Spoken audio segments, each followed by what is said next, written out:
I knew this had to be a fast shot, Mike. He's got that rifle right at my brother-in-law's head. I knew he didn't see me because he had that 1,000-mile stare. I drew. I'm starting to push out. I'm already squeezing. This guy, I hit him square chest. And he stood there and turned and looked at me. All right, gang, let's talk about dry fire. Dry fire is an important part of anyone's training regimen. We recommend you pick up the Manus Firearms Training System. The Manus X is a phenomenal little tool in your toolbox. Manus has been a longtime supporter of active self-protection, and we are super grateful for their support and their product. We found it to be so valuable in our own shooting work. You're going to get immediate, measurable visual feedback. It can take so much time out of the learning curve of dry fire, and this product is worth every penny, in our opinion. What gets measured gets improved, and this helps you measure every aspect of dry and live fire. Visit them at mantis.com and let them know you heard about them on the Active Self-Protection Podcast. Alrighty, gang, welcome back to the Active Self-Protection Podcast. I am once again your host, Mike Williver, and I remain, hopefully, your favorite former Fed. With us today is a new friend of mine. His name is Alan. He is a local. He is here in beautiful, scenic southern Arizona, practically a neighbor. In fact, we already have plans to go out and get a beverage and or meal together. He comes to us from this area and has a really remarkable story. One of the more harrowing tales that you're going to hear. This was all over the news here in Tucson, and I'm sure it'll be of interest to our audience. First of all, Alan, how are you, sir? I'm doing fine. Thank you for asking. And how are you, sir? I am well, man. I really appreciate you reaching out. And once again, folks, this show exists because people like Alan and like the others are brave enough to send me an email and say, hey, I got a story that I think might be of some interest and might be some lessons to learn for the audience. So he reached out, and here we are. Alan is, in fact, married. He has 2 adult kids. Both of them reside in the great Republic. It's not the state, folks. It's the Republic of Texas. And he is a behavioral health therapist. He deals with folks going through trauma. So a lot of common ground between what our mission is here and what Alan does, I think. So before we start talking about the incident at hand, Alan, talk to us about your prior history. I see you wearing a U.S. Army hat. I assume that means either you love someone who's in the Army or you were an Army vet. Is that the case? Yes, I am a Army veteran, almost 11 years. Before being injured, and therefore they forced me into a medical retirement. So I guess I'm what you call a disabled veteran, but I am still working, doing something to help out in the community. I've been here in Tucson now for maybe 8 years. Moved here from Michigan.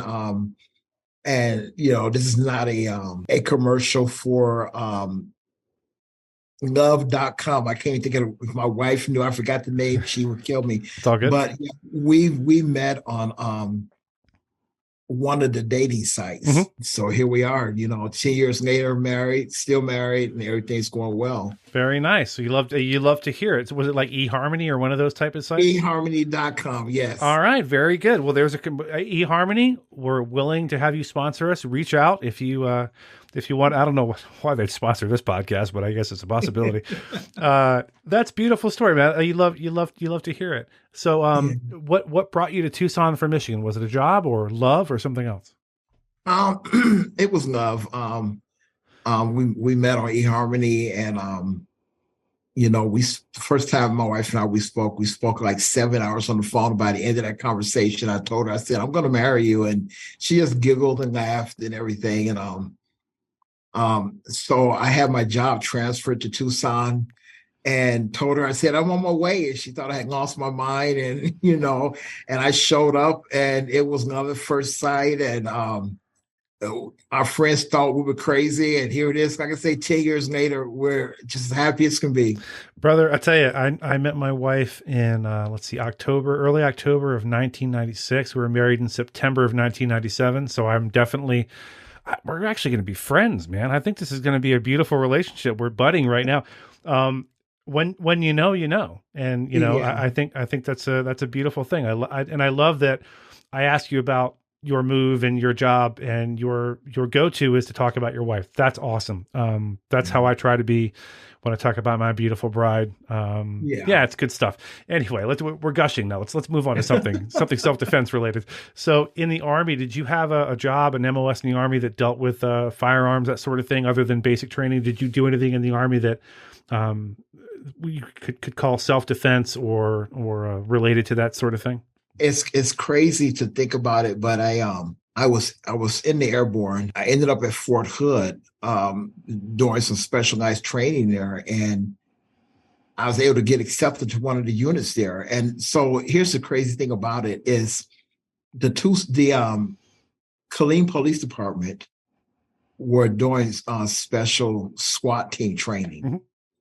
And they were actually doing it on Fort Hood. And so something happened where they had all these slots available and they could not fill them. And so in order to go to the, it's called mount training, which is military operations on urban terrain, which is very similar to like the SWAT school. Mm-hmm. And so a lot of the Killeen Police Department was going through it, and they had like 15, 20 openings. They had to have so many people to run the school. And so I put in for it and got selected. And so I went through that specialized training with them, which did come in handy later. Here's the crazy part about it. You ever heard of Lubys restaurant? Yeah, I do. I'm familiar with that story in Killeen. There was an active shooter there before active shooter was kind of a term of art. Yeah, I remember that. Yeah, I was in there. No kidding. I was in there. And that was the reason why I decided to carry a firearm for self-defense. All right, folks, do me a favor. Pause this. If you've never heard of the Lubys Cafeteria incident in Killeen, Texas, go Google that, read up on it, and then come back and hit the play button. Go ahead, sir. I'm sorry to interrupt you. No, you're good. So at that time, you were not allowed to carry in a restaurant or anything like that. Even if you was military, you had to leave it in your car. Mm-hmm. So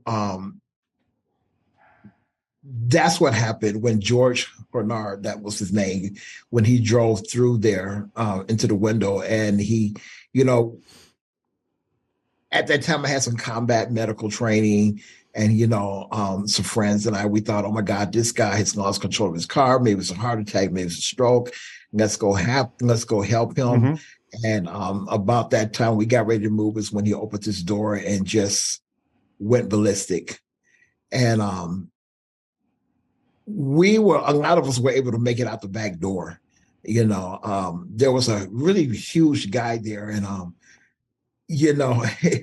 he tells his joke about it, but he was a real hero, really huge guy. I'm talking like maybe 6'2", and this guy was maybe about 400 pounds. Ooh. I mean, he was really huge, and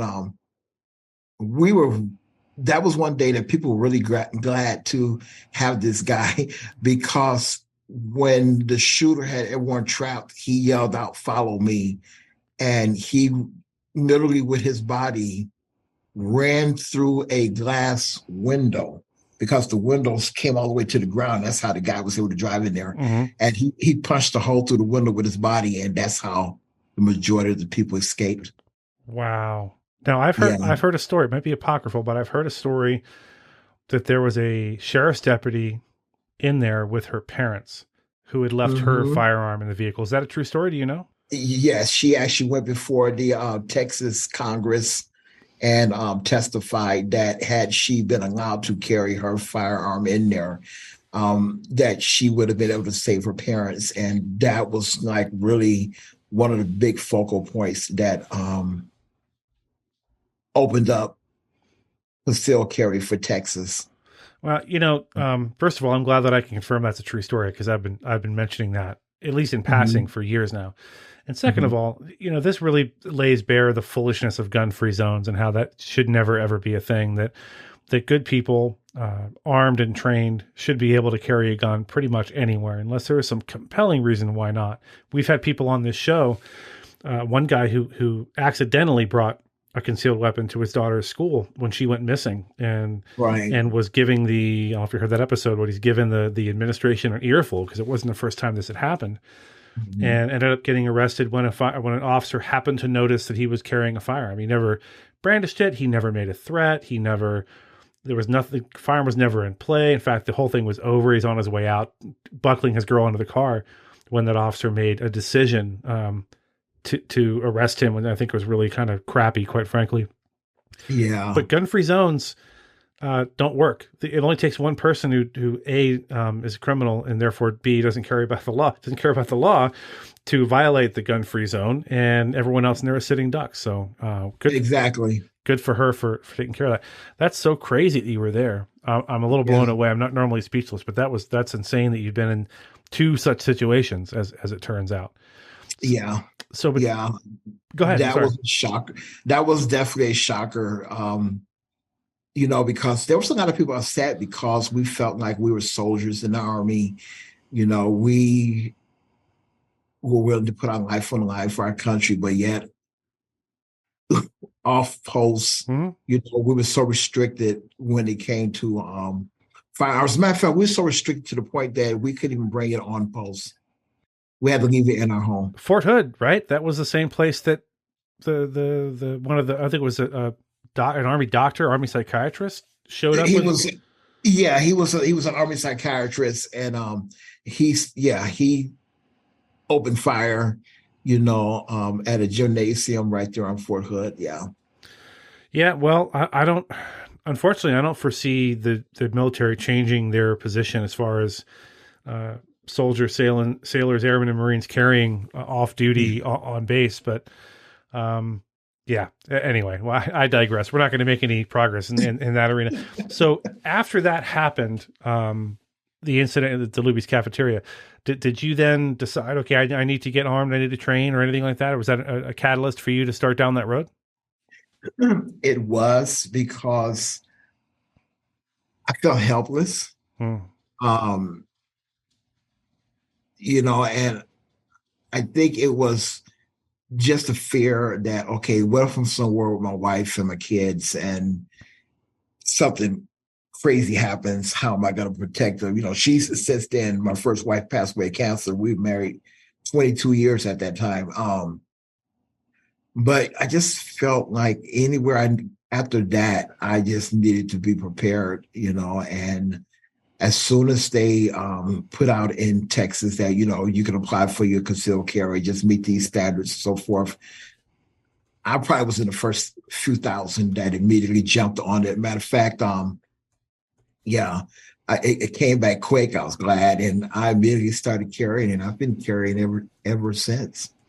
You know, we'll talk about lessons afterward, but that's definitely one of the things I want to talk about is the idea that I think a lot of people think it'll never happen to me, or they think Mhm. it'll never happen here. Yeah, And it's since happened to you twice. So I think that gives lie to the idea that this sort of thing is so unusual that it'll probably never happen to me. I mean, probably it won't, but the idea that it'll never happen to you and that you don't need to prepare yourself is, I think this gives lie to any such thing. So yeah, let's fast forward to moving to Tucson. You're now married to your current wife, yes. and you are out one evening enjoying yourself. Walk us through that night and what happened. Okay, so excuse me, my wife had she got a phone call from her brother, and and he wanted to go out to dinner and everything because we had a tradition of getting together at least once or twice a month because we're all so busy. And so we said sure. We asked him where did he want to go, and so he ended up picking Famous Sam's to go to for dinner that night. And then my wife's other brother showed up, which was a surprise. Was glad to see him. So there's four of us. We're sitting there. We order our meal, and you know, I try to use you all's philosophy: don't go stupid places, doing stupid things at stupid times. Sure. And so this was 5 o'clock in the evening. This was like right in the middle of the day on a Sunday, and so we met there and we came into the restaurant. We sat down, and we ordered our drinks, and of course, I had no alcohol for me because concealed carry and everything. And so I noticed a commotion at the door, but it started from the bar. Now I think about it, and there was like 5 or 6 people escorting this one guy out. And by the time I could really get a look at it, it was done with. And I heard the staff tell him, don't come back and so forth. And, so I'm looking and everything and did see the guy leave. I said, okay, because, as long as he leaves, we'll stay. But if he tries to come back in here, we're all going to go. Sure. And so we had been there maybe about an hour and a half, and we were about to leave. And my daughter calls and she said, "Hey, Pops, can you pick me up a burger?" I said, "Yeah, of course," and everything. And so I ordered a burger for carryout. That delayed us. Otherwise, we would have been gone. And so I got to go to the men's room. So I'm standing in there and, and doing what men do. And all of a sudden, I hear this loud boom. And it's my wife. She ran into the men's room. And so the first thing I was thinking to myself is, I looked over at her and, and this happened, it's not a long story, but it's happened in milliseconds. And I'm thinking, why is my wife in the room? In the men's room? In the men's room. It's a reasonable question. Yeah. And so she was in such a panic. I knew it wasn't good. And she screamed something at me. But the only thing I heard was gun. And so I start moving toward the door, the restroom door, and my wife runs back out, and I said, "Okay, did she just say gun? Maybe I heard that wrong." But then, all this is going through my head. But then I'm thinking, okay, well, she came in here. Why did she come in here? And so she ended up running over into the ladies' room. She didn't want to be in the men's room with all those men, and so I come out. And the thing I did was, which probably saved my life, was I didn't come out in a ready position. I didn't come out drawn because I said, just in case I misunderstood this, I don't want to be the idiot coming out with a drawn gun out the men's room. And this was a football Sunday, so we have a crowded restaurant at this time. So I see this this girl running, and I see people on the ground underneath the table, and then there's people sitting at their tables, frozen still. I mean, horrified, didn't know what to do. And so I look in the direction that the girl is running from, and my senses tell me, okay, this is an active shooter. They're all under tables. Staff has already cleared out, but the customers are still on the tables. So I see the girl running.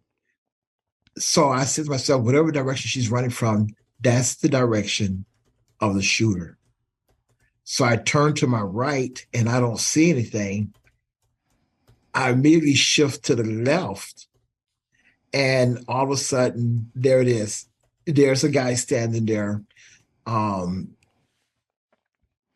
with an AR. They didn't have to tell me. I counted it for itself. It's funny how the brain works when you're in a situation like that.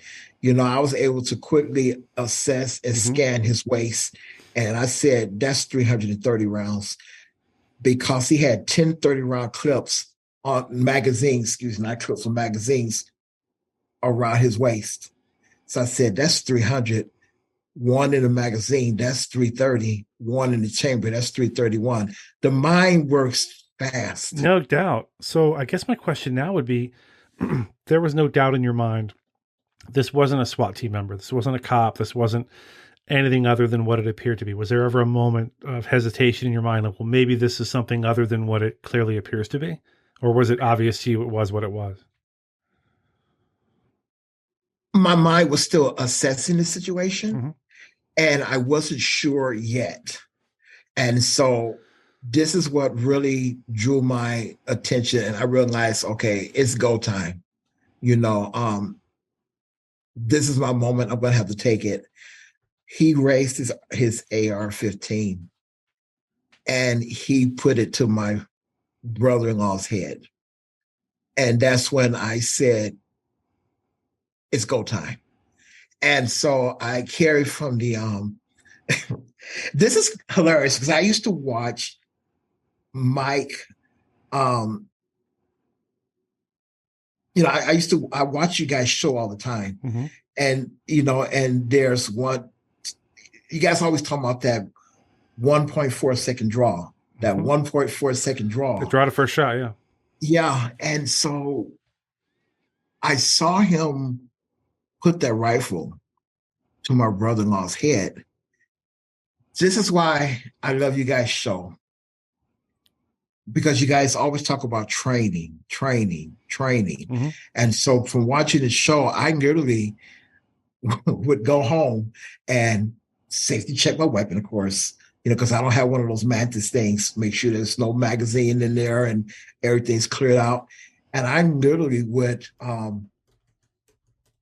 time my draw from appendix until I got it down to like a reasonable, decent amount of time. It's almost like an out-of-body experience. You know you're doing it, but it doesn't seem like it's you. I immediately drew from the appendix, and I knew this had to be a fast shot, Mike. I knew this had to be a fast shot because, like, when you see the video, you'll see he's got that rifle right at my brother-in-law's head. My brother-in-law froze. He did not leave the table. Everyone else, my wife's other brother, everyone else left. He was so afraid he could not move. About how far was this guy from your brother-in-law? Not that it matters with the rifle, but how far would you say he was? Probably like 5 feet. Okay. And he was probably about maybe 7 feet from me. So he had not yet seen me come out of the restroom. I knew he didn't see me because he never made contact. He was in that zone. Mm-hmm. Okay. And he was on a mission. He was in that zone. He had that 1,000-mile stare. I drew, and I knew it had to be quick. I didn't have time to really push out because he was there. He was on top of him. So, as I came up and I'm starting to push out, I'm already squeezing. And first shot hit him. That kind of scared me a little bit because it's not like the movies where, you hit them and they go down and they spin around and fly through the air. It's totally different. This guy, I hit him. Square chest. And he stood there and turned and looked at me. And that's when all the color in me I could feel it, like it just poured out and fell onto the floor. And then he started to turn. I told him, I screamed at him like 3 times, like, drop it, drop it, drop it. And I guess I really made him mad. And he traversed that AR on me, and then I fired 2 more. And I didn't have time to see my sights. We were so close. I was actually point shooting. Yeah, 7 feet's point shooting territory for sure. Yeah. Don't tell John I said that, but yeah, it's my opinion. So yeah, I was just point shooting, and I hope you get to see the video. You're talking 3 hits to the chest. This guy's still standing there, Mike. He's looking at me, and I'm drawn down on him. And then I said something. I saw his body start to act a little weird. So I said, okay, he's going down. He's going down. And so he went down, and I flanked around him with my firearm, and I came up on him, and I pulled the AR from him, and backed away with my firearm pointed at him, and then I immediately emptied his firearm, his AR, dumped the mag, pulled the charging handle back, made sure nothing was sitting there, and I had possession of that weapon. And it was just a real surreal moment. It was just like, this did not just happen. Mm-hmm. And it did. And the reason I keep bringing you guys show up so much and why I wanted to reach out to you is because the things that you all say on that show, when your life or the life that you love, or even just some innocence in the areas is in danger, you'll be surprised how this stuff comes back to you. I'm literally having active self-protection views running through my head. And and you know, so I remember screaming for the I screamed at everyone that was still sitting at the tables. I said, "You okay? Are you hit? Are you hit? Are you hit? Anyone, assessing, are you hit?" And I'm still covering this guy. And then I finally chose to want to go get the manager and let them know, tell them to call 911. And then right after that, I went outside. I don't know, it was like an adrenaline dump. I never experienced before. Um, I felt myself about to pass out. And I was like, wait a minute, this is weird. So I went outside, tried to get some fresh air. And I must have passed out from the adrenaline dump. The paramedics were checking me, and my blood pressure was like 170 over 150 something, which is stroke. And so the officer was going through breathing techniques with me as I came through, and to get me to calm down because my heart was racing. And then it dawned on me. I said, "Oh crap! I still got my firearm on me." So I told the officer, he was so good to me, that officer, and I never even got his name. I mean, he handled me with like kid gloves. You know what I mean? Just making sure I'm okay. Mm-hmm. And I told him, I whispered at him, I said, "Can you come a little bit closer?" Because I was still on the ground. At this time, they had already started giving me oxygen. So I asked him to come closer. And I said, "Sir, my firearm is in the appendix. Can you please remove it from me?"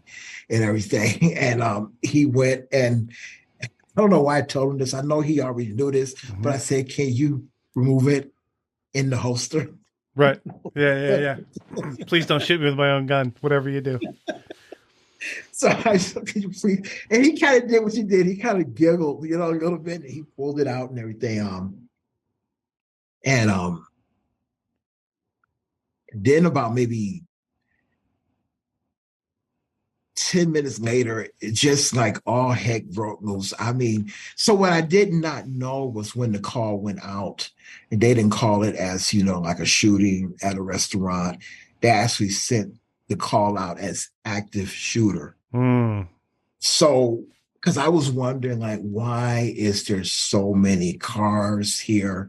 And they were still coming. They were coming from TPD, Sheriff's Department, Border Patrol, Marshals.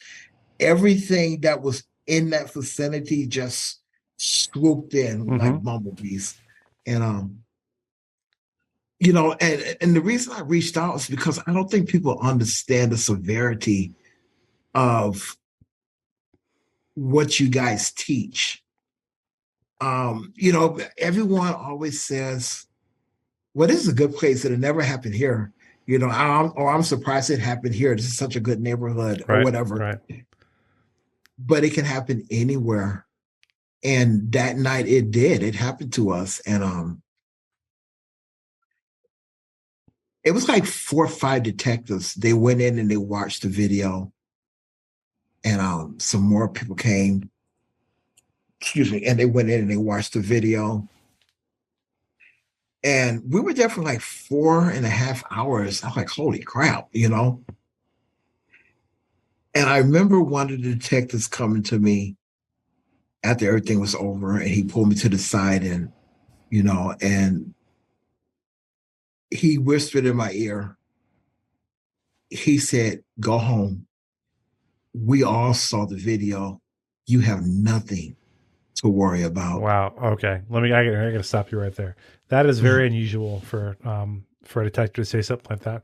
Good for him or her, whoever it was, for saying Yeah, what they said, because what a difference. I can't imagine you going home that night and wondering, am I in trouble? Did I do the right thing? yeah, Because you now know, I'm sure, especially having been through this twice under different circumstances, yeah, you can do everything right as a yeah, defender, as a police officer, whatever. You can do everything right and still wonder, am I going to get hemmed up? Am I going to get hemmed up behind this somehow in some kind of way? Are they going to be mad I had a gun in a place that serves alcohol, or whatever the case may yeah. be? So I have a couple questions for you real quick before I forget.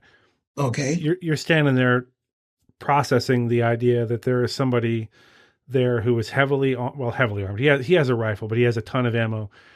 It's fair to assume, and I assume you infer from what you're seeing, this guy's there to kill as many people as he can. Probably that's probably what's happening. You piece that Yeah, together. He's pointing a gun at my brother-in-law. As you're getting your gun out, as you're considering, I need to get this out fast. I need to make these shots count. Are you able to assess your backdrop? Are you able to see what's beyond him? Are you able to perceive, okay, there's people there, or there's not, or there's a window there. There might be people on the other side of that window, or whatever. What went through your head as far as that goes? good question. So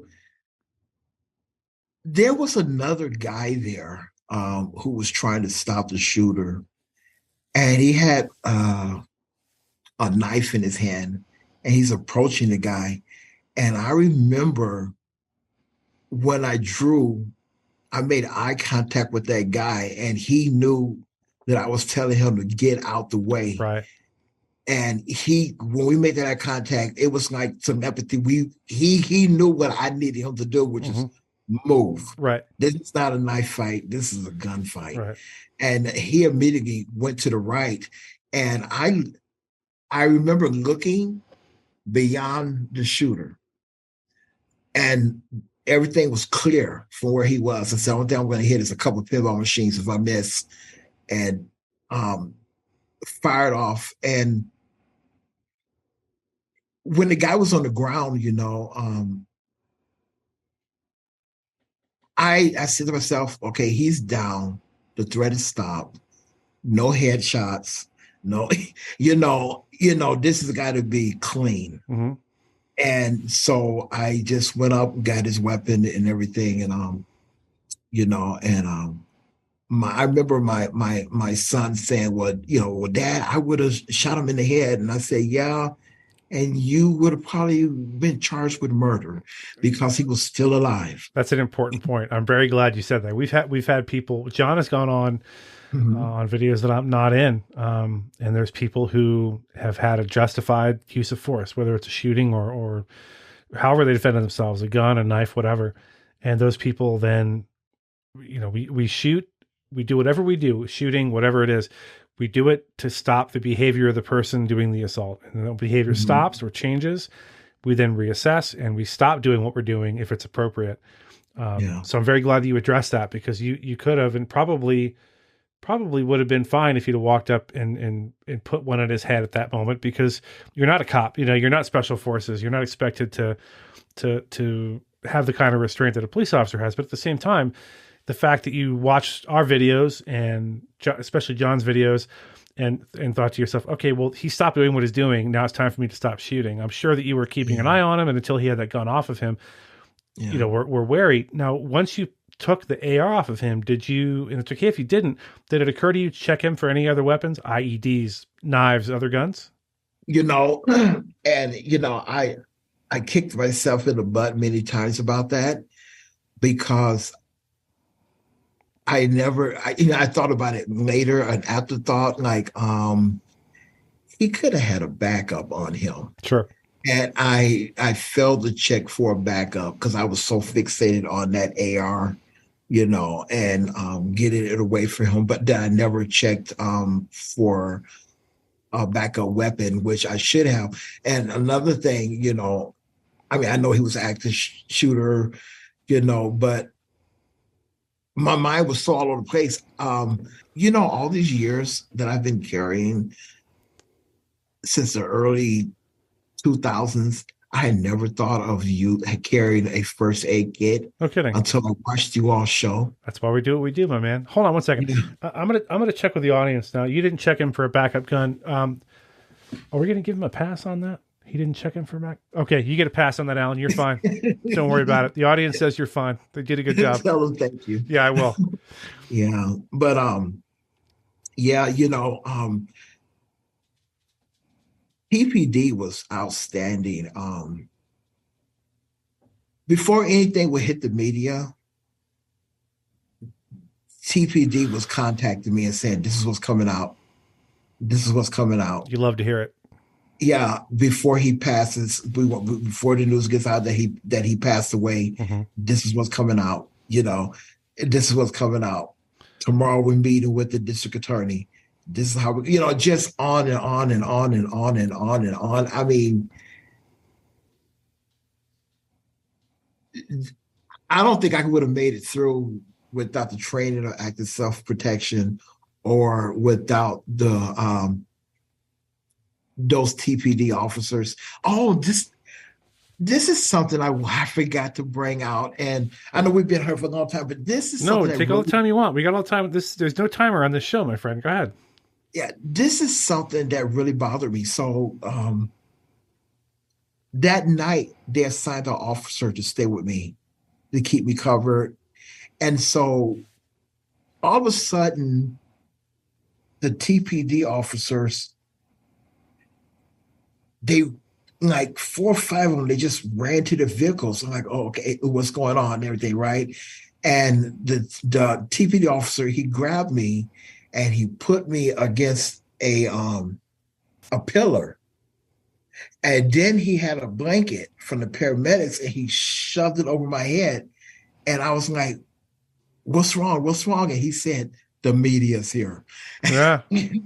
The media's here. Wow. So those officers that took off running, they took their sedans and they made like a square, I don't know what you call it, all their vehicles and put me in the middle. Mm-hmm.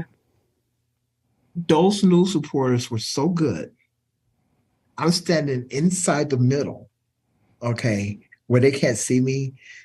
From across the street, they took a camera and homed it in through the cruiser to the other side and took my picture. I said, wow, that's cold-blooded. Yeah. Because I had not known they had my picture until a couple of days later. A friend of the family said, hey, your picture's on here. I said, what do you mean? Said, isn't this you? I said, holy crap. But it wasn't a very good picture, thank God, because I was worried about my wife and my safety. Yeah. Yeah, I try. I'm a big believer in all the amendments, but the First Amendment being among them, freedom of the press. But I'm conflicted at times because I don't know what, other than being the first one to have your picture or your name, I don't know what benefit it is to the general public that your picture somehow be out there immediately. Hey, reporter, hey, cameraman, let the legal system take its course. Maybe there's a reason this man doesn't want his picture out there. Maybe, we don't know who the shooter is yet. Could be a cartel shooter. We have no idea. And if it is, the cartel might be interested in finding out where Mr. Allen lives. You know what I mean? So they just, it seems like, I won't say they in the general. I won't generalize anyone, any group of people. But I've had some experiences in the past with media people who don't seem to consider the ramifications of their actions, whether it's putting a name out there, whether it's digging through court records, and then if something that was supposed to be sealed didn't get sealed through an accident, they just write a story about it and send it out there to the whole world, not caring how that might affect the investigation, whatever the case may be. But yeah, that's unfortunate. I'm glad we're getting you on before this is a video podcast. Now, listen, folks at home, It's a handsome man. All right. I can't deny it. I'm looking at his face right now, and it's unfortunate for you. You can't see him, but it is what it is. Okay. So let me get back. We're getting off track here. Let me get back on track. Um, at any point in the aftermath of this, did you get the impression you might have any legal problems? I know you said what the detective said to you, not to worry. Did that put your mind completely at ease? Did you consult an attorney? Did you have like firearms legal protection, or talk to us about the legal aspect of it? Right. So I do carry for the past 5 or 6 years, I've had carry insurance. Mm-hmm. And so I called and before I even made any statements or anything like that, they already had an attorney on the phone with me. They had me speak to the attorney, and he asked me questions, and he said, okay, go ahead and speak with the officers. Okay. This is very clear what's transpired here.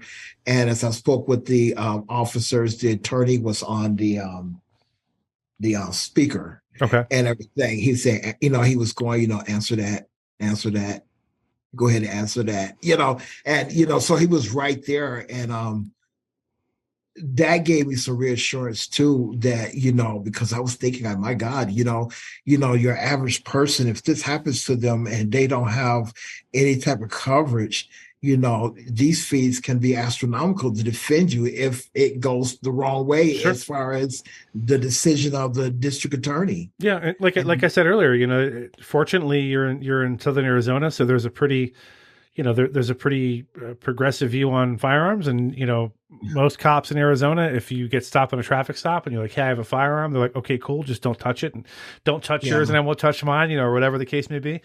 Yeah. But you're 100% right. This happens in some other place where the police and or prosecutor take a dim view, and they're looking for reason to hem you up, even though you saved the day, or you may think you saved the day. All of a sudden you're being charged with something. Maybe it's not murder. Maybe it's manslaughter. Maybe their view is, well, he hadn't shot anyone yet, therefore, so why did you shoot him? Or exactly, why did you have like I said earlier, why did you have your gun in a place where they serve alcohol? That's illegal. Whatever. So we had someone comment on the podcast recently, on the Apple podcast comment section, and they said, hey, can you look for a guest, please, who's had a positive experience with carry insurance? And you have. That's a great, we FLP, Firearms Legal Protection, that is our sponsor. We endorse them, obviously. But if for some reason you can't get them, man, get somebody, because the idea that you have a friendly voice with a legal degree on the other end of the phone to give you some guidance in a time like that, because do you think you were thinking clearly in the immediate aftermath of this event, Alan? Were you thinking as clearly as you normally would be? I was a mess. Right. That's my point. Yeah. You're in no position to be making life and death decisions that are going to affect the rest of your life or maybe put you in jail. This is not the time to make those decisions by yourself. It's the time to have someone in your corner who knows what to do. So I'm stoked that you had that experience and you were able to have somebody in your corner to tell you, yeah, it's okay to talk to him. That's unusual that the lawyer said it's okay to talk to the cops, but he or she must have been confident in that assessment. Yeah. I just told them every fact for fact what happened. And matter of fact, they had two attorneys on there. One was from the insurance policy place, and then they had a local defense attorney who was on there. And I just narrated it to them exactly, as said it happened. And like one of the things I definitely want people to understand out there that's listening is that, don't make up any stories. Tell exactly what happened, because I realized as those officers or those detectives had me in their car and they was asking me questions, I realized later they already knew the answer. Mm-hmm. It's in the video, they already knew the answer. And, so, like, for instance, did you come out the restroom shooting? No, sir. I waited to assess the situation. How many times did you shoot? And So I told him I shot 6 times. Well, in actuality, I only shot three. Most But cops can't my remember after shooting how many rounds they fired, unless it was yeah, just one. You know, otherwise you lose track. yeah, and so I mean, I said they were really good, but there's one thing that, like my wife, she's going through therapy right now for it and everything because it was very traumatizing to her. Um, but one change I've noticed in her, Mike, sir, is for years we've been married, 10 years, and she's always like, "Do you really need those firearms? Do you always have to have a firearm? Why are you always checking your weapons? Why, just on and on and on and on and on and on." And I almost cried because I realized what had changed in her. We were going out to the grocery store um, after this happened, and she looked over. I started getting choked up. And before I got in the car, she asked, "Do you have your firearm with you?" And I realized I got to get her help. Yeah, She's traumatized. sure. 10 years for telling me, you don't need that to, can you please make sure you have your firearm on you? Yeah. Yeah. So I think what helped me was I had already been traumatized. Movies traumatized me. Yeah. So I knew what it felt like. I knew the pain, the structure. For about the first week to week and a half, the first thing I saw when I woke up was that guy. So as I opened my eyes, it was like I see this guy. And so I knew I had some trauma. But I had to deal with it from like a professional state of mind because I had to pull it together. I was like, okay, you are a trauma therapist. You know what to do. You know what to do. You know what to do. And so what I did to break the trauma that had a grip of me on me is I went back to that restaurant. I walked in and the manager recognized me. He said, "You're the guy that was here that night, blah, blah, blah." I said, "Yeah, it was me," and everything. And, he shook my hand, actually gave me a big hug, and he asked, "What can I do for you?" I said, "I want to sit at the same table that I was at that night. And I just want to do what I didn't get to do that night, which is eat a meal and walk out of here peacefully." And I had to confront my demons. I had to confront my demons. And that's what helped me get through it. So, because I needed to be there for my wife, but it changes you forever. It changes you forever. It's a process. It's a process. Yeah. Everything like this is. I mean, I remember after I lost my biological mother and my oldest brother to suicide years ago. And I had someone come alongside me, a wiser, older guy. He said, "Mike, grief is not an event. It's a process. It comes and it goes. You deal with it as it comes. You don't fight it." And I know from trauma, and I know that too, working through that as a process, it's not an event where you go, "Okay, today I'm going to deal with my trauma," and then and then we'll be all done with it. If you don't mind, I'd like to start talking about lessons, because there's a ton of them here. The first lesson I think we got to talk about is even a trauma therapist needs help, needs to go through it and deal with this stuff. So if you're, whoever you are out there, dealing with whatever kind of trauma, whether it's something like this or something else, whether you were abused or you had a terrible incident happen to you, whatever the case may be, you need to talk to someone who knows what they're talking about and work through this stuff, because it's not just going to go away by itself.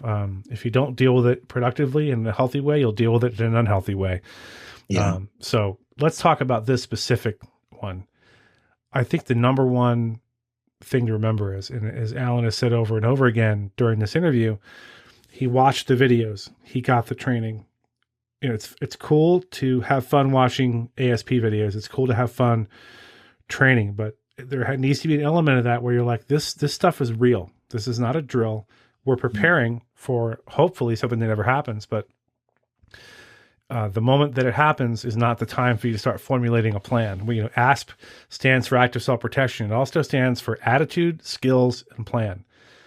You can't have a plan for every possible exigency, for every possible potential thing that might happen, but you can have a general plan. Alan had an idea of how he might respond in a situation like this. He didn't think to himself, okay, I'm going to be at Famous Sam's on Sunday night getting a burger, and then a guy's going to walk in with an AR-15. It wasn't that specific, but he had an idea of what he needed to do when the chips were down. The other thing is to be armed. If you're not armed, if you don't have your tools with you, they're no good to you, and you're no good to the situation. If you just have a gun, never train with it, you might get lucky, God willing, and do what you have to do. But it's better if you have training. It's better if you have a mental mindset. It's better if you have a plan, if you have the skills. Next thing, normalcy bias. It's a real thing. Here's Alan, who's been through a mass shooting already. And he walks out thinking, okay, it sounds like maybe there's somebody here with a gun, sees a guy with a gun. It even takes Alan, like I said, who's been through it already once. It takes him a moment for his brain to orient itself and go, okay, this is happening. This person is real. I'm seeing what I think I'm seeing. This is not an off-duty SWAT officer who wanted to carry his AR and a bunch of 30-round magazines with him. This is really what I think it is, and I need to act. So normalcy bias is something you have to overcome, even if you've trained, even if you've prepared yourself mentally. Prepare for your brain to try to tell you everything's okay, even when it's not. It can't happen here. It can't happen to me. Yes, it can. It absolutely can. I talk all the time about Stephen Williford from Sutherland Springs, Texas, who had a mass shooter in a church across the street from his house, who had to run out barefoot with an AR and loose ammunition, loading magazine as he went to deal with that threat. That's a town of 600 people. Everyone knows everyone. No one is expecting there to be a mass shooter. No one's expecting anything like this. If it can happen there, it can happen wherever you live. Don't make yourself a target. I took a lot of notes, by the way, as you were talking, Alan. Don't make yourself an unintended target. What do I mean by that? So Alan is not going to come running out of the bathroom, waving a gun around over his head, screaming and yelling. He's going to come out. If anything, I might have come out with a handgun tucked behind my leg, unobtrusive, so no one could see it. But he chose not to draw his gun yet. Why? Because he doesn't want to walk out and all of a sudden be faced with the shooter who now sees him with a gun and shoots him, be faced with a cop. God knows what. He doesn't know what he's dealing with yet. So he has a presence of mind to wait and go, okay, I'm going to go out there and assess and see what's going on. Don't create a misunderstanding when there isn't one. It takes your brain a minute to orient yourself to what's happening. Just like I say, it takes the cops a minute when they show up on a scene and there's things happening all over and people are running around. The cops aren't, they're not God. They can't show up and just all of a sudden know, okay, this is the bad guy, that's the good guy. It takes you a second to figure that stuff out. Another thing, I'm so glad you said this, Alan. In the movies, John Wick shoots a bad guy, center of mass. The bad guy, not only does he not keep fighting, he flies backwards through the air and drops his gun and falls down motionless. That's not realistic. That's almost never the case. We had a video recently where the police were dealing with a husband and wife, and the husband was holding a gun to his wife's head, saying, I'm going to kill her. And they had another officer kind of sneak around, flank him, and shoot him in the head or near in the head with an AR. And you would think, lights out, he's going to fall down. Nope. He floated around. He stood up for a while. He floated around for a while. So don't assume whatever you're doing is going to end that threat immediately. Monday night at Famous Sam's is chicken wing night. Alan, did you know that? No, I did not. Right, my daughter used to work at one of the Famous Sam's here in Tucson. Full disclosure, their chicken wings are fantastic. So I think one of these Monday nights, you and I are going to have to meet at one of the Famous Sam's and do some trauma therapy over some chicken wings. What do you think of that? I like that, definitely. I love a good wing. Alan, I don't want to part ways here without asking if there's anything else you wanted to tell the audience or anything I failed to cover or you forgot to say.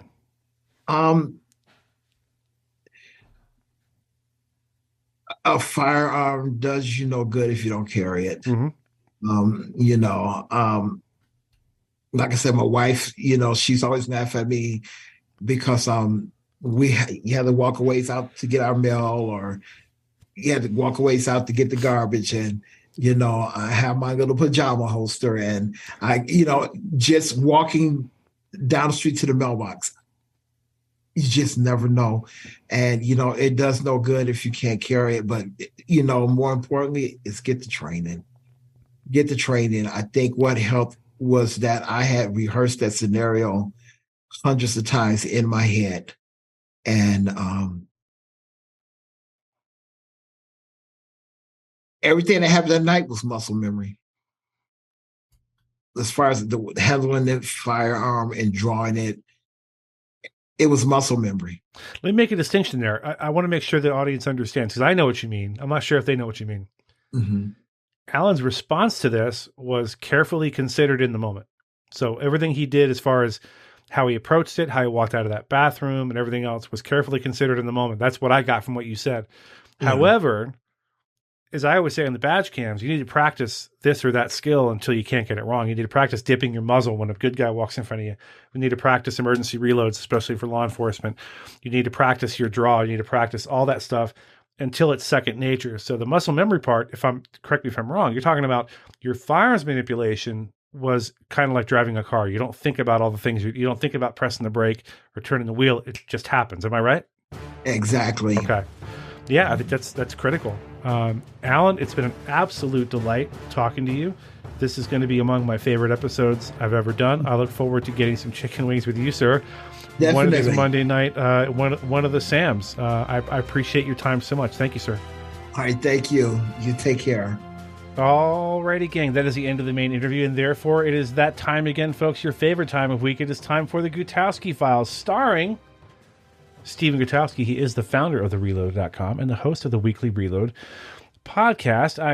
Again, inside baseball, we are working diligently behind the scenes to get the video podcast up and running. And Stephen and I just spent, about an hour punching each other in the face trying to figure out how to get some technical gremlins solved. But we will deal with that and get it to you as soon as we can. Stephen, how are you, sir?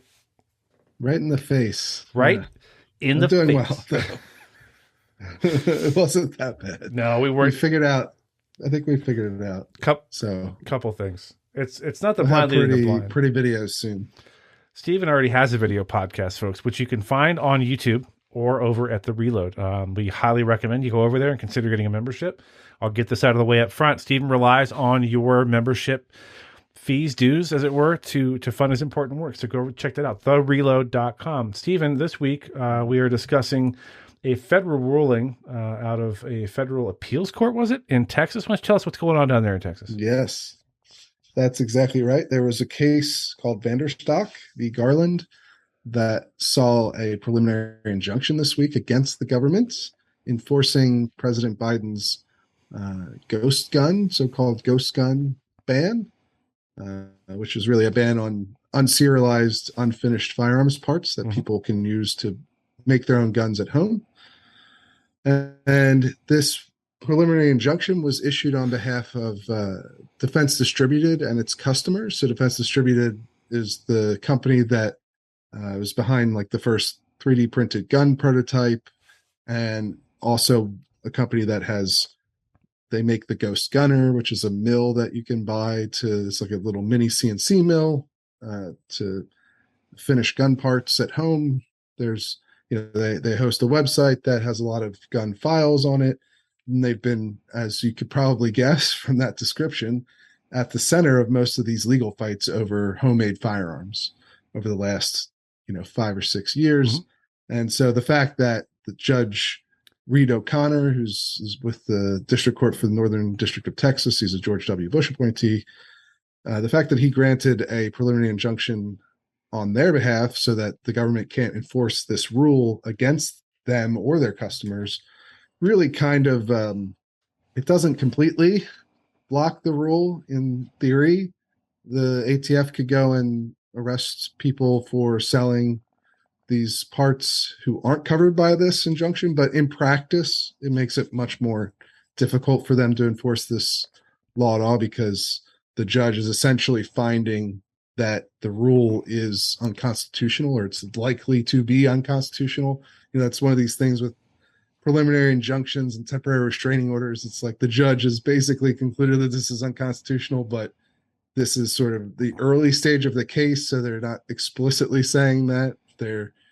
but they're so confident that it will be found unconstitutional by the end of the case that they can block the government from enforcing it, if that makes sense. No, it does, yeah. A partial quote from the article to reload from Judge O'Connor says, the liberty interests of law-abiding citizens wishing to engage in historically lawful conduct, and then open parentheses, dealing in now regulated parts, unparentheses, which defends distributed shares outweighs the government's competing interest in preventing prohibited persons from unlawfully possessing firearms. I think that is I think that is appropriate of him to say.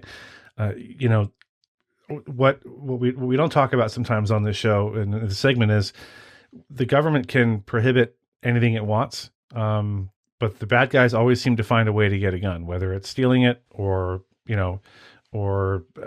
straw purchasing or something else. I just don't know what the government hopes to anticipates will come of these new regulations. I'm not sure. So I'm asking you to editorialize. If you were the rep for the ATF, what would you say? Hey, this is why we think this is useful or is going to save lives. Well, so the ATF, the Department of Justice, which oversees the ATF and represents them in court, right? They didn't respond to a request for comment. So we don't have exactly what they would say. But their argument in this realm, this is really more driven by President Biden, who's been pushing the ATF to adopt these sort of rules that we've seen, whether it's this ghost gun rule or the pistol brace rule, that sort of expand the power of the ATF. Although obviously, as you know from working in federal agencies, they're always happy to expand their power. Yes, they are.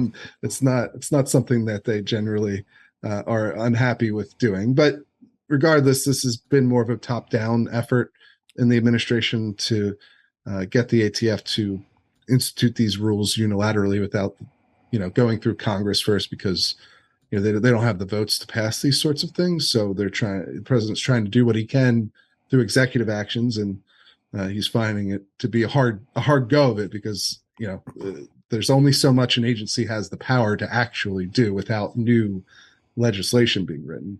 And so the argument has been that these unserialized guns, these ghost guns that show up in crimes, they're harder to trace because they're not serialized, so there's no record of their sale.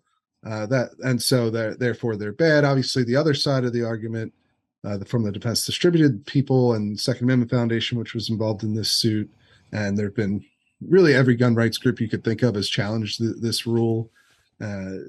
They argue, of course, that gun making is not inherently a bad thing, and it's part of the American tradition of firearms ownership is making your own firearms. Just because now it's a bit more accessible than it used to be doesn't mean that it's wrong or should be banned. And also that these rules, that's sort of the philosophical debate, right? That's going on, the political debate. The actual legal debate in this situation is a bit different. It's not so much about whether this rule violates the Second Amendment, really, but instead they're focused on whether the rule and the rulemaking process exceeded what the ATF is allowed to do under the Administrative Procedures Act. And that, I know this probably sounds a little bit surprising to people because, we've talked a lot about Bruin, right? We've talked a lot about the Supreme Court's ruling on the Second Amendment recently and how that's having a huge impact on gun laws across the country. And that's absolutely true. But with these rules, which are some of the most aggressive things that the Biden administration has done on gun policy so far, we're really not looking at Second Amendment questions, or at least the cases that have been successful thus far haven't dealt with the Second Amendment questions. They haven't used the Bruin standard that we've talked a lot about. They haven't even used there was another Supreme Court case, EPA, West Virginia v. EPA, that dealt with how far agencies can push the boundaries of their power on major questions and, creating regulations that go past what Congress has authorized. These cases don't even deal with that directly. These cases, this one and the bump stock case that we talked about a while back, where the Fifth Circuit full court of appeals found that the bump stock ban, which was the Trump administration, but it's the same basic idea of using the ATF to implement rules to ban bump stocks rather than having Congress pass a law to do it. In both that case and this case on the ghost gun rule, the judges, and this judge is also in the Fifth Circuit. He's a district court judge, so it's lower down the totem pole, but using the same basic logic of the ATF can't rewrite what the law says, basically, and they can't also tell people that something was legal for decades and then turn around and say now it's actually illegal without any sort of input from Congress. So here's a little inside baseball for the folks at home, and maybe for you, Steve. I don't know how much you know about federal law enforcement, but every federal law enforcement agency, every agency has its own training program. Every agency is, and it will say right on their credentials sometimes, the laws they're allowed to enforce and investigate. So, for example, the FBI is known for bank robbery and kidnapping. So as an HSI, Homeland Security Investigations agent, I can't show up at a bank robbery scene and start taking fingerprints and asking questions. That's not in my purview. ATF has a set of laws they enforce.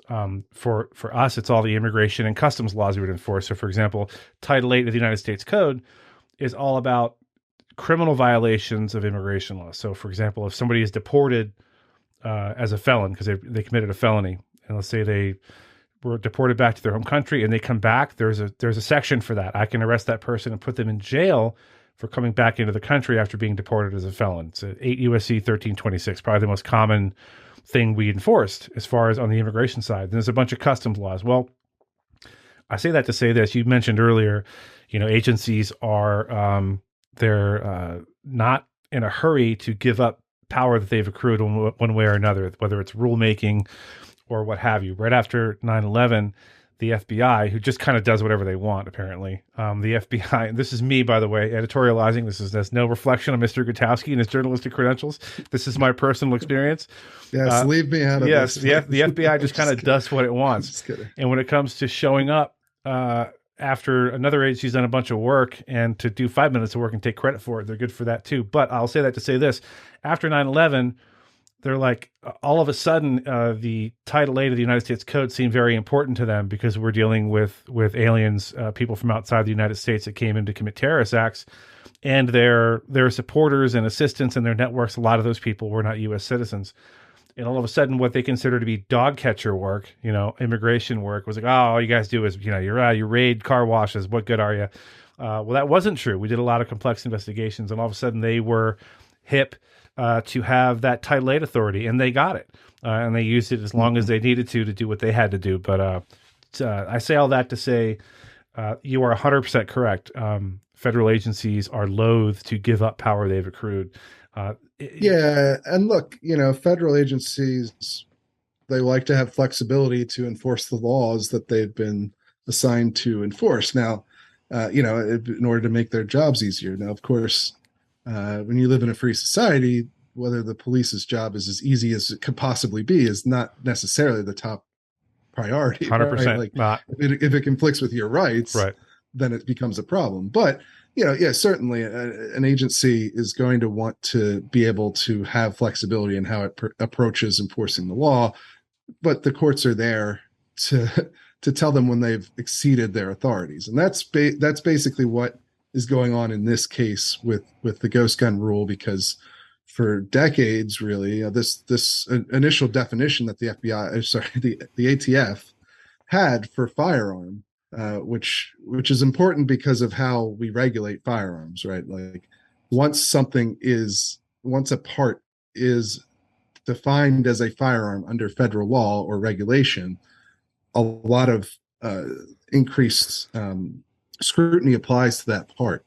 You have to, a lot of this boils down to, like, you have to serialize a firearm, you have to sell it through licensed dealers if you're making, once you've made a firearm, and the licensed dealers have to perform a background check, which is that background check is what like the Biden administration wants. They want more people to have to go through background checks when they're buying firearms, right? This is a sort of a common debate that you get into. And so this is one of the reasons why they want to more strictly define what is a firearm, because then if something is a firearm, it has to go through a heightened process. Whereas if something is just the euphemism for 80% lowers, right, is paperweight, because it's not a firearm. It's just a piece of metal that has the potential of turning into a firearm if you complete the process of making it. But it's not a firearm when you're buying it from somebody like Defense Distributed. And that's a big distinction in law. Yep. And so that's why they wanted this expanded power to go out and sort of eliminate some of these sales. But that's where they've also run into problems, because for decades a firearm was defined as a certain thing, and the ATF said, well, actually it's a different thing now, and it's a much broader definition, so we can kind of determine exactly where we want to put the line instead of where we said it was for the last, I think the definition comes from the 1960s, so a very long time. Indeed. And so that's where they ran into a lot of problems. So this story, there's a member exclusive over at the Reload that's related to this that you wrote, Stephen. Date is March 5th. Analysis: ruling against ghost gun ban, another bad sign for the pistol brace ban. Talk to us about that real quick. Yes, that's exactly right. I mean, that was this. So you've had these two major rules put into place through the ATF by the Biden administration at this point. There was this ghost gun rule, and then you also have the pistol brace ban, which is even more significant because it actually affects a lot more people. Millions of people bought guns with pistol braces equipped, right? And now the ATF says, okay, we used to say that these were fine, that they're just regular firearms, that they're not subject to the National Firearms Act, which is another piece of regulation under federal law, right? That requires anything that's subject to the National Firearms Act, like a machine gun, a silencer, suppressor, or in this case, importantly, short barrel rifles or short barrel shotguns, has to be registered with the ATF. You have to pay a tax stamp. You have to notify them when you cross state lines with it. There's a lot that goes into it. The processing time on NFA items, applications, they're months and months, 9 months to a year. That can stretch out to get your paperwork back when you do go through that process. And so pistol braces, they said, okay, you can have an AR, for instance, AR platform gun that has a barrel that's less than 16 inches.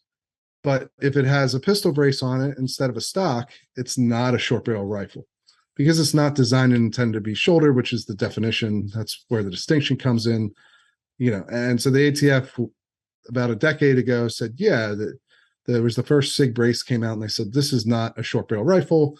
And so people said, okay, well, we like this. We want to buy a lot of them. And millions of them were sold. And now the ATF is turning around and saying, actually, never mind. These things are, these are short barrel rifles. And of course, the big problem, besides all the paperwork and tax, they're waiving the tax stamp. So if they say, all right, you gotta comply with the NFA. If you have one of these things, you already bought it. You thought it was fine before, but we're telling you now it's not. The really significant problem is that having an unregistered NFA item is a federal felony that could land you in jail for up to 10 years. So, these things aren't a joke, right? That's the other thing about it. It's like you can watch this and you can think it's maybe kind of comical the way the ATF has flip-flopped around over the years, and the distinctions they try to draw are absurd at points. And it's, again, not necessarily all the ATF's fault. This is partially on Congress and how they define these things, but at the same time, this is not a joke, right? These have serious consequences, and they affect millions of people. And this ruling, in addition to the previous ruling about the bump stock ban, really spell